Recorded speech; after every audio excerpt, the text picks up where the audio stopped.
रियासत आंध्र प्रदेश के विजयवाड़ा में सैलाब की वजह से 300 से जायद नई कारें पानी में डूब गई।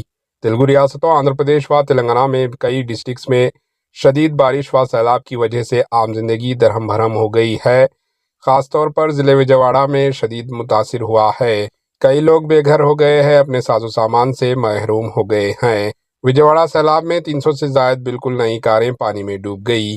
पेश है इस खुसूस की ये रिपोर्ट। Bureau report, HN news.